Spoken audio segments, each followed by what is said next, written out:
नमस्कार साथियों, एक बार फिर से स्वागत है आपका अपने यूट्यूब चैनल आकांक्षा डीआर में।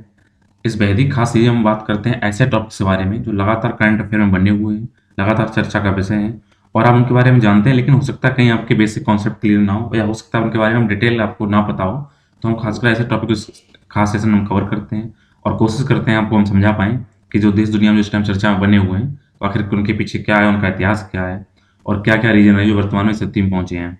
तो थंबनेल देखकर आप समझ ही गए होंगे आज हम निहंग सिख के बारे में बात करने वाले हैं कि देखिए निहंग हैं कौन और सिंगू बॉर्डर पे क्या हुआ है और क्या है जो वहाँ के जो किसान जो लोग पहले से वहाँ पे धरना दे रहे हैं, वहाँ पर जो एमएसपी के खिलाफ कानून के खिलाफ लगातार जो 3 कानून बनाए हैं सरकार ने, तो वो इनसे अपनी दूरियाँ क्यों बना रहे हैं। तो इसी तरीके के और भी अच्छे टॉपिक जानने के लिए और भी कॉन्सेप्ट जानने के लिए आप जुड़िए हमारे यूट्यूब चैनल आकांक्षा डीआर के साथ। यदि आप चैनल पर नए हैं तो चैनल को लाइक करिए, सब्सक्राइब करिए, शेयर कीजिए, कमेंट करिए और सबसे इम्पोर्टेंट ये है कि आप इसमें बेल आइकन जरूर प्रेस कर लीजिएगा, क्योंकि जब बेल आइकन प्रेस करेंगे तब मैं कोई भी वीडियो अपलोड करूंगा उसका नोटिफिकेशन आप तक पहुंचेगा और सबसे पहले आप मेरे वीडियो को देख पाएंगे। यदि आप इस चैनल पर पुराने हैं तो एजुकेशनल डिजिटल प्लेटफॉर्म की ग्रोथ करने में आप हमारा सहयोग करिए, इसको सब्सक्राइब करवाइए अपने दोस्तों के साथ, अपने रिलेटिव के साथ, अपने नियर वंस के साथ और उनसे कहिए कि वो भी इससे जुड़ें, क्योंकि ना केवल ये यूपी पीसीएस, यूपीएससी या फिर अन्य जितने पीसीएस एग्जाम हैं उनको कवर करता है, बल्कि जितने भी अन्य कॉम्पिटिटिव एग्जाम है जहाँ पर आपको करंट अफेयर जरूरत पड़ेगी उन सब टॉपिक को कवर करेगा। साथ ही साथ अगर कोई आम नागरिक भी चाहे, आम पब्लिक भी चाहे, तो उनसे इनको देखे, क्योंकि वो जान सकेंगे देश दुनिया में चल क्या रहा है, उसके पीछे रीजन क्या है। तो आपने भी देखा होगा हुआ क्या है कि सिंगू वाटर पे क्या हुआ था, एक पुलिस जो बैरिकेड लगाते हैं इस पे एक एक इंसान का क्या हुआ था, सब टंगा हुआ मिला था, उनके हाथ पैर काट दिए गए थे, ये वाली बात आई। इससे पहले अगर आपने पिछले साल देखा होगा कि जो वहाँ पे पटियाला है पंजाब के अंदर, वहाँ पे हुआ क्या था कि वहाँ पे जो निहंग जो सिख हैं इनमें और एक पुलिसों के बीच में क्या हुआ था, मुठभेड़ हो गई, जिससे क्या हुआ था उस टाइम पे क्या हुआ, उनका तलवार से उसने हाथ काट दिया, किसी के पैर पे तलवार मार दी थी और साथ ही क्या हुआ उन्होंने कोविड-19 लॉकडाउन के दौरान आपको अभी देखा होगा कि अब उन्हें मूवमेंट पास पूछा गया कि आप उन्हें मूवमेंट पास दिखाई, तो उन्होंने क्या किया, वहां पर सीमा पर स्थित एक व्यक्ति की हत्या कर दी और कथित तौर पर एक तरीका कि उन्होंने क्या बोला था कि ये एक पवित्र पाठ कर रहे हैं, उसका ये अपमान है। तो इस तरीके की चीजों को यहाँ लिया गया है। अगर आप फिर भी आप जाकर देखना चाहते हैं कि आपको कहाँ से टॉपिक आता है, अगर भारतीय संस्कृति के प्राचीन से आधुनिक काल से संबंधित जितने कला हैं, रूप हैं, साहित्य हैं, वास्तुकला के पहलू हैं, इनसे संबंधित अगर कोई टॉपिक प्रश्न आता है या देख वो संस्कृति से संबंधित कोई क्वेश्चन आएगा आपके, तो वहां से ये टॉपिक कवर किया जाएगा। तो ओवरऑल इसमें हुआ क्या है कि आपको इसमें नए टर्म तो सुनाई पड़ेंगे, नींग सिख मारा। अब आप देख रहे होंगे कि वहां पे कुछ नाम आए सरबजीत जैसे कि उन्होंने कवर कि उन्होंने गिरफ्तार किया, उन्होंने उससे जिम्मेदारी ली है कि उनके आदेश थे, उनके आदेशों का धर्म आदेशों का पालन नहीं किया गया, इसलिए उन्होंने उनकी हत्या कर दी, उनका कोई उन पे कोई उन्हें उसका गिल्ट नहीं है और वो तैयार है कि आप जो भी सजा दीजिए। तो ये सब चीजें तो कोर्ट की हैं, पुलिस की हैं, वो क्या कर रहे हैं क्या नहीं कर रहे हैं, आपको बस के पीछे जानना होगा कि क्यों हुआ, क्या था, किस लिए था। तो आप देखा होगा अक्सर आपने कुछ लोगों को इस टाइप में देखा होगा, बंदूक तलवार डाला और इस तरह की पगड़ी लगे हुए। केसरी मूवी देखा होगा, उसमें एक पगड़ी ऐसी भी लगाई गई थी। तो वहाँ पे है क्या, तो सबसे पहले देखे हैं कि निहंग होते कौन है। तो निहंग बेसिकली क्या है, ये भी सिख हैं, बस इनमें अंतर क्या है, तो ये नीले कपड़े पहनते हैं। ऊपर से क्या होता है, इनका मतलब होता है निहंग का होता है कि सिख योद्धाओं का एक आदेश है, उस आदेश को पालन करने वाले ये इतने लोग हैं, तो ये योद्धा हैं एक तरीके के।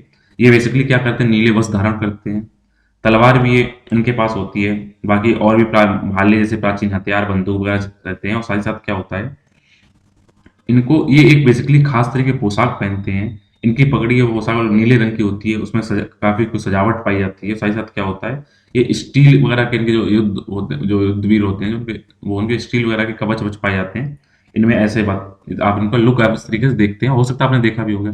तो आइए बात करते हैं सबसे पहले निहंग होता क्या है।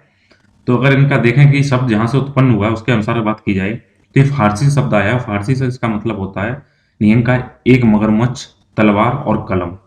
लेकिन क्या करें, अगर इनकी जो निहंग है उनकी संस्कृति से इनको जोड़ा जाए, उनकी विशेषताएं देखी जाएं, तो इससे क्या होता है, कुछ अलग चीजें प्रतीत होती है, जिसका अर्थ होता है बिना भय के, किसी भी डर के, बेदाग, शुद्ध, लापरवाह और सांसारिक जितने लाभ हैं, लोभ हैं, जितने स्वार्थ हैं, उनको त्याग कर क्या किया जाए, आराम के प्रति उदासीन रहते हुए अपने धर्म की रक्षा की जाए। तो अगर एक निहंग सिख को आप देखेंगे, अगर उसका पूरा कॉस्ट्यूम देखेंगे, सबसे पहले उनके पीछे ढाल होता है, और ढाल क्या होता है, वो ढाल बनी होती है और वो कभी वो क्या होता है, खाल उसके अंदर के कवच के अंदर खाल का बना होता है, जिससे क्या होता है उसको बचाते हैं। उसके अलावा ऊपर से देखा जाए, इनके पास एक तोरदार बंदूक होती है जो कि क्या होती है, राइफल जैसे दिखाई पड़ती है। उसके अलावा इनके पास होता है एक आयरन का, जो लोहे का इनके ऊपर ये आप देखा, ये इनके वस्त्र, जो वस्त्र होते हैं आयरन, उनको बोलते हैं संजो बोलते हैं। उसके अलावा आगे क्या होता है, एक लोहे की शील्ड लगी होती है इस तरीके से बचने के लिए, इसको बोलते हैं चार आईना। ये लोहे का एक प्लेट से बनी होती है। उसके अलावा क्या होता है, ये इनके जूते, उनको बोलते हैं जंगी मोजे बोलते हैं, जो क्या करते हैं, युद्ध में पहने जाते हैं। साथ में तेगा होता है। तेगा मतलब क्या होता है कि लंबी सी तलवार। ठीक है।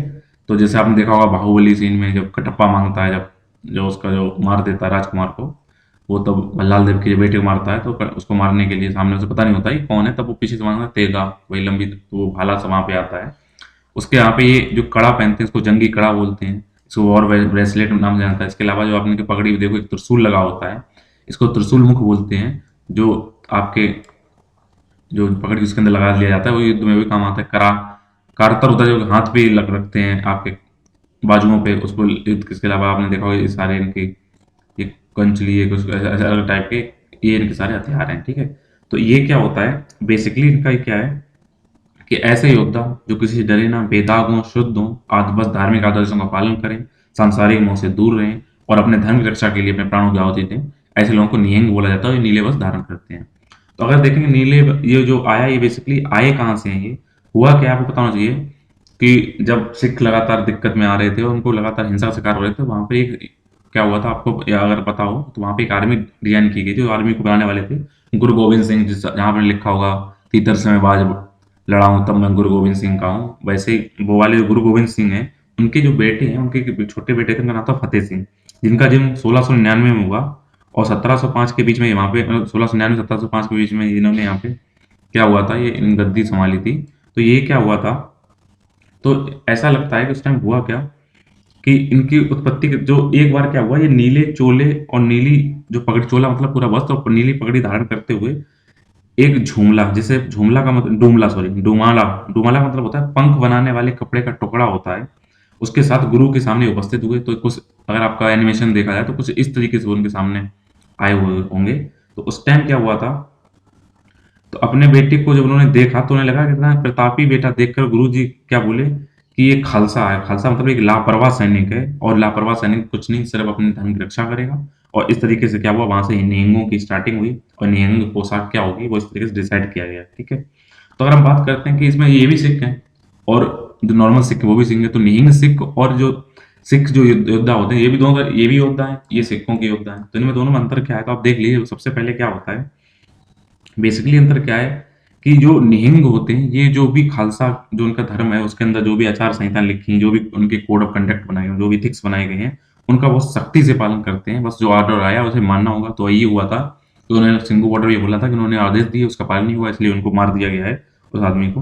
तो ये क्या करते हैं, इसे ये सांसारिक जो भी स्वामी के प्रति निष्ठा का दावा नहीं करते हैं, बल्कि ये क्या करते हैं, ये इन्हें कोई भी इनका स्वामी नहीं कहते, हम खुद के स्वामी हैं, बाकी जो धर्म के आदेश होंगे पालन करेंगे। जबकि जो सिख योद्धा होते हैं, वो सिख योद्धा क्या करते हैं, वो भी अपने पंथ की रक्षा करते हैं, लेकिन क्या करते हैं, तो ये भगवा वस्त्र धारण करते हैं, उनका फ्लैग भगवा होता है। जबकि निहंगों का वस्त्र क्या होता है, वो नीले वस्त्र होते हैं, और उनका जो ध्वज होता है, वो ध्वज भी क्या होता है, नीले रंग का होता है। बेसिकली ये इनका अंतर, ये भी दोनों योद्धा हैं। ये थोड़े उदार मानिए, ये थोड़े कट्टर मानिए। बस दूसरा क्या है कि ये भगवा वस्त्र धारण करते हैं, ये नीले वस्त्र धारण करते हैं, झंडे कलर भी ऐसा होता है। तो अगर देखें कि इनके इतिहास की बात की जाए, तो आपको पता होना चाहिए पानीपत का दूसरा जो तीसरा युद्ध हुआ था, वो किसके बीच में हुआ था, अहमद शाह अब्दाली, या अब्दाली कोई अहमद शाह दुर्रानी कहते हैं। तो उन्होंने इस पे हमला किया था जब यहाँ पे। तो इसी जगह अगर उनका देखें, उस टाइम पे ईरान से, अफगानिस्तान से आए थे और भारत में उन्होंने आक्रमण किया। तो ये कहाँ पे, कंधार, पेशावर, काबुल, हेरात, ठीक है, मस्कत, यहाँ तक आए। और इन्होंने दिल्ली के जो पानीपत, यहाँ तक इन्होंने युद्ध किया था, और यहाँ पर इनकी लड़ाई हुई थी। तो जब ये लड़ाई हुई थी, तो पहला सिख शासन जब हुआ 1710 1715 के बीच में, उसके बाद में क्या हुआ, जब शासन चला तो मुगल गवर्नरों ने लगातार सिखों को मारा। उस टाइम पे भारत में ब्रिटिश भी आ गए थे, तो मुगल जो और आना स्टार्ट हुए थे, उस टाइम पे मुसलमानों का शासन था, तो मुसलमान भी क्या करते थे, इनसे युद्ध चल रहा था। उसके बाद में क्या हुआ, फिर अफगान आक्रमणकारी अहमद शाह अब्दाली आए, वो 1748 1705 उन्होंने यहाँ पे हमला किया। तो इस पे क्या हुआ, इस टाइम पे सिख पंथ पे लगातार दिक्कतें आ रही थी उनकी रक्षा, और अरिजीत सिंह महाराज मारे जा चुके थे उनके। तो उनकी धर्म की रक्षा करने के लिए क्या हुआ, निहंगों ने आगे आए, उन्होंने अपनी भूमिका निभाई और योद्धा की तरह युद्ध लड़े। और उसके बाद में क्या हुआ कि निहंगों ने जो अमृतसर में जो इस टाइम पे अकाल बुंगा उस टाइम जिसे बोला जाता था, प्रेजेंट टाइम जिसको अकाल तख्त कहते हैं, में वहाँ पे धार्मिक तो वहाँ का धार्मिक नियंत्रण था वो निहंगों ने अपने हाथ में कर लिया। और वे स्वयं को किसी भी सिख मुखिया के अधीन नहीं मानते थे। उनका ये मानना था कि वे अपना स्वतंत्र अस्तित्व है उनका, उन्हीं तरीके और उसी तरीके से वो रहते हैं। ठीक है। तो अगर आप देखें बात को कि अगर इस टाइम अगर आप स्वर्ण मंदिर जाएंगे तो वहाँ पे एक अकाल तख्त, ठीक है, तो अकाल का मतलब क्या होता है, टाइमलेस, यानी कि इसका कोई वक्त ना हो।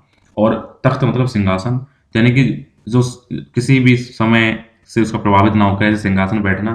तो ये निहंगों ने इसी तरीके से क्या किया, हरगोविंद साहब, यहाँ पे क्या हुआ, 5 तख्त हैं अमृतसर में, तो 5 में एक तख्त ऐसा है जैसे हरगोविंद साहब जो अकाल तख्त है उसका उन्होंने निर्माण कराया, बाकी 4 तख्त हैं वो उनके गुरु गोविंद साहब के थे। तो अकाल मतलब कि ऐसे धर्म के प्रति यहाँ पे आप देख पूछेंगे तो अकाल तख्त बिल्कुल स्वर्ण मंदिर सामने है। उसके बाईं तरफ आएंगे मेरी मेरी पीरी फ्लैग पोस्ट है, उसके अलावा आप जाएंगे दर्शनी देवरी है यहाँ पे, उसके आगे आप सीधा चले जाएंगे दरबार साहब जिसको रविंद्र दा जिसको स्वर्ण मंदिर भी कहा जाता है। उसके बाद में आप देखेंगे सीधे हाथ पे सिख लाइब्रेरी बनी हुई है, बाबा दीप सिंह मेमोरियल बनी हुई है। इसके उत्तर अगर आप लेफ्ट हैंड जाएंगे तो मेन सेंटर सिख म्यूजियम का है, वीर बंदा बहादुर का यहाँ से स्थान है। पीछे चले जाएंगे आप और तो वहाँ पे मंजी साहब हॉल है, लंगर हॉल है, गुरु अर्जन हॉस्टल है, गुरु रामदास हॉस्टल है, तेजा सिंह हॉस्टल है, गुरु नानक हॉस्टल है, गुरु हरगोविंद हॉस्टल, सारे बने हुए हैं। तो हर तक अकाल तख्त पहले पड़ता है, फिर बाद में जाता है स्वर्ण मंदिर, तो आप ध्यान रखिएगा। तो अकाल का मतलब होता है जिसपे समय का कोई प्रभाव ना हो, तख्त मतलब सिंहासन। तो वहाँ पे ये सारे लोग किसी जो निहंग है वो उनका जो वहाँ के वीर गुरु जो गुरु हैं, गुरु हरगोविंद सिंह, उन्होंने इसकी स्थापना की हुई है। और वो उन्होंने इसी हिसाब से क्या हुआ है कि वो किसी भी धर्म के अधीन ना, मतलब किसी भी धर्म के स्वामी के अधीन ना रहते हुए उसको स्वतंत्र घोषित करते हुए क्या करते हैं, वो यहाँ पे विराजमान रहते हैं। और उसका फोटो देखेंगे, ये काफी भव्य 5 मंजिला इमारत है। फर्स्ट तख्त गुरुद्वारा इन सिखिज्म के अमृतसर में है, श्री अकाल तख्त साहिब का है। तो इसके बाद होता क्या है, 1849 में हुआ क्या, सिख साम्राज्य का पतन हो गया, उनका प्रभाव भी समाप्त हो गया। और पंजाब के ब्रिटिश अधिकारियों ने 1859 में स्वर्ण मंदिर के प्रशासन के लिए एक प्रबंधक मैनेजर का नियुक्त कर दिया जिसको उन्हें सरबराह बोला गया। तो उनके साथ यहाँ पे निहंगों का लगभग अस्तित्व खत्म हो गया था, कोई मतलब नहीं रह गया था, लेकिन वो बने रहे हैं। आज फिर इनका नाम दोबारा से उठा हुआ है जब इन्होंने क्या किया है, जो लगातार ये थोड़े कट्टर हैं तो लगातार तलवार से हमला कर देते हैं, थोड़े क्रोधी होते हैं, तो उसी को देखते हुए यहाँ पे अब ये घटनाएं आ रही हैं। तो आपको पता चल गया होगा कि आखिर निहंग हैं कौन, उनकी उत्पत्ति क्यों हुई है। दूसरा क्वेश्चन इसमें मैंने डाला था वो ये था कि यहाँ पे क्या हुआ, सिंगू बॉर्डर पर उन्होंने क्या हुआ, उन्हें लगा जिसकी उन्होंने हत्या की, उनका ये कहना है कि उन्होंने उनके धार्मिक आदर्श का पालन नहीं किया इसलिए मार दिया गया है। और तीसरा क्या था क्योंकि जहाँ पर सिंगू बॉर्डर उनकी हत्या की गई वहाँ पर किसान भी अपना धरना लगातार सरकार के खिलाफ दे रहे हैं, जो कृषि कानूनों के खिलाफ। तो उन्होंने साफ साफ कह दिया कि उनका इनसे कोई लेना देना नहीं, इत्तेफाक है वो यहाँ पे उन्होंने मर्डर हुआ है और खुद को उन्होंने अलग कर दिया। और पहले वो कई बार बोल चुके हैं कि निहंगों का इस जो अब लगातार आंदोलन चल रहा है उससे उनका कोई वास्ता है नहीं, प्रत्यक्ष या अप्रत्यक्ष रूप से, तो उनका उससे कोई लेना देना नहीं है। बस वो भी सरदारी कॉमन हो सकते हैं बट उनके अपनी आइडियोलॉजी अलग अलग है। तो आपको उम्मीद करता हूँ ये बात समझ में आ गई होगी। तो इसी तरह के और कॉन्सेप्ट को जानने के लिए और नए टॉपिक में जानने के लिए जुड़ने के लिए आप जुड़े रहिए मेरे यूट्यूब चैनल आकांक्षा रिया के साथ। मिलते हैं एक नई वीडियो में एक नए टॉपिक के साथ, तब तक के लिए थैंक यू।